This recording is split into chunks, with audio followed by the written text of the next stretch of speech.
Car Sales Talk 101, where it's all about life in the car business. Telling you like it is. Here's the man with the plan, Terry Cameron.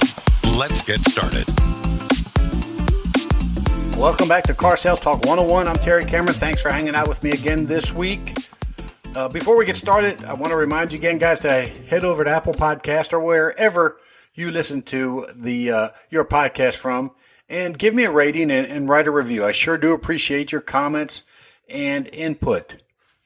But let's get started with this week's episode. This week, I want to talk about the difference between a 20-car salesperson and a 10-car salesperson. But before we do that, let me ask you that question. What do you think is the difference between a 20-car salesperson and a 10-car salesperson? Now, knowing that 10 cars more than the other is obvious. Other than that, what would you say is the difference between an average and an above-average salesperson? I read somewhere, actually, I had a dealer tell me, and I'm not quite sure where he heard it from, but he told me that the difference between being successful and unsuccessful boils down to decision making. And I had a hard time trying to believe that until I understood it a little bit more, and I agree with him 100%. If you're not going to be able to make good decisions, you're not going to be able to become successful. You need to be able to make good decisions. There's not a whole lot of difference between that 10-car salesperson and a 20-car salesperson other than the number of cars they sell and the amount of money that they make.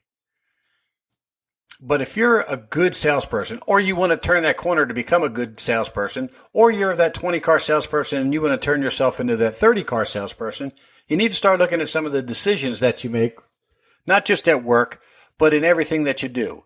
You have to be a positive person. You have to do positive things. You have to do constructive things, things that are going to result in something positive happening. I still remember a very wise old man telling me, Terry, just get out there and walk on the lot. Get everybody out there, picking up trash, policing the lot. It looks busy, and eventually somebody's going to pull up on that lot thinking there's something happening there, and you get a chance to meet them and sell them a car. It just makes too much sense. The positive, the top salespeople are always doing this. Now, not necessarily walking the lot, picking up trash, but they're doing the things that are going to result in a customer showing up and giving them an opportunity to sell them a car. I mean, you're unemployed if you're not telling your story to somebody. If you don't have a customer to talk to, you're unemployed. So you've got to do some things behind the scenes.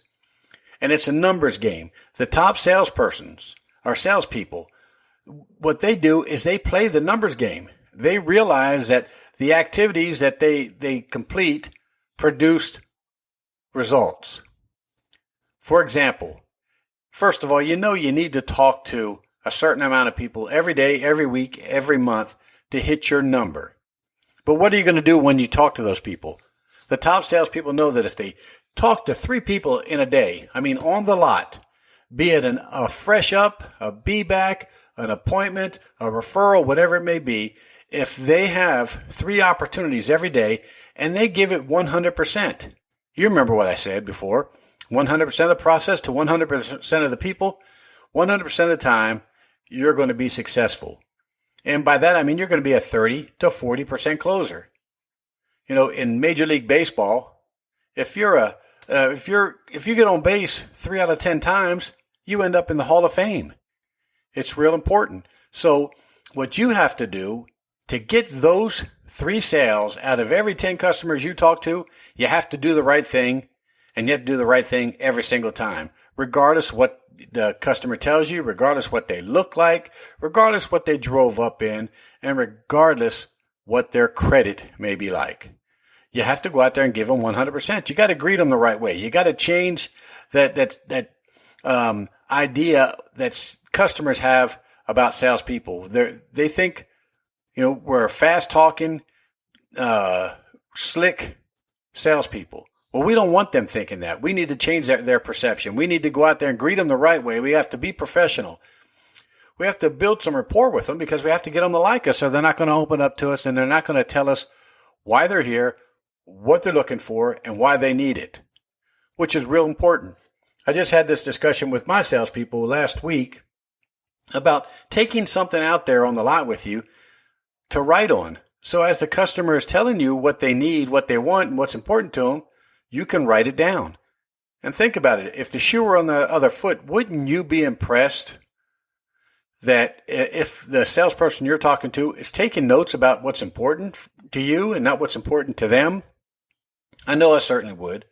So you have to build that rapport and investigate.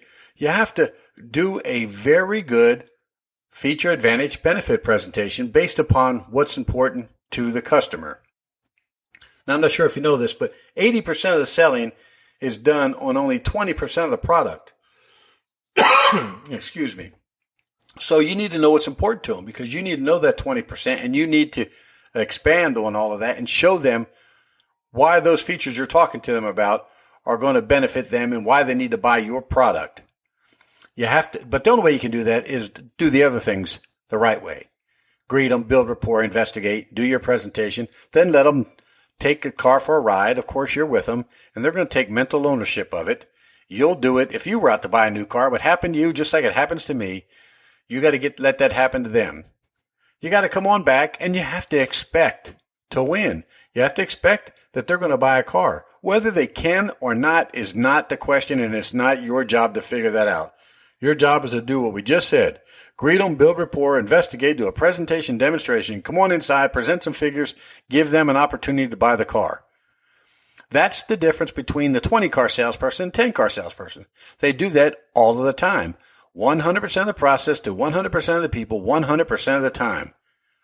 They're going to do that regardless. And you know what? They're going to waste their time with some of the customers that they're talking to because they can't buy. But you know, those people that can't buy do have friends and family members that can buy. And if you treat them right, you might have an opportunity to get them in and help them purchase a car. But you know, some of the times the top salesperson sells a car to somebody that everybody else thinks they're wasting their time with. I see this every single day, day in, day out, where we deliver cars to people we never thought would buy the car. For people whose payments are $100, $150 higher than what they said it had to be all the time. And that's because somebody took them through the process the right way. They did all the activities. They built the value. Customer really wanted that vehicle, and they ended up driving away with it. And more often than not, the customers that you're talking to, if you're a 20-car salesperson or better, they're already related to you in some form or fashion. They were referred to you by somebody. They were previous customers. They were somebody that you met in the service department one day when you were down there just having coffee, talking to different customers. So the difference, again, between a 10-car salesperson and a 20-car salesperson is decision making. Making the decision that you're going to start doing it the right way every single time, regardless what the customer looks like, whatever they're driving, what they said, whether they can buy a car or not buy a car. And if you can do that every single time, I promise you, it's damn near impossible not to sell more cars and make more money and do it in an easy manner. That's when the business gets fun, when you're raking in all the dough, but you're not working near as hard as you were before. So decision making and activities. Let's spend some time on that over the next couple weeks practicing on that. Have the activities. Make sure you're doing those presentations. Know how many demonstrations you have to do to earn the customer's decision to purchase it from you or not. 100% of the process, 100% of the people, 100% of the time, and you'll be one of those top salespeople that everybody's looking up to in your dealership. So everybody remember, the sky is the limit, and I'll see you next week. Thank you for listening to this week's episode. Please rate it and write a review on Apple Podcasts. We appreciate your valuable feedback. You can email Terry at 10minutesalestalk@hot.rr.com. And don't forget to share the show with a friend.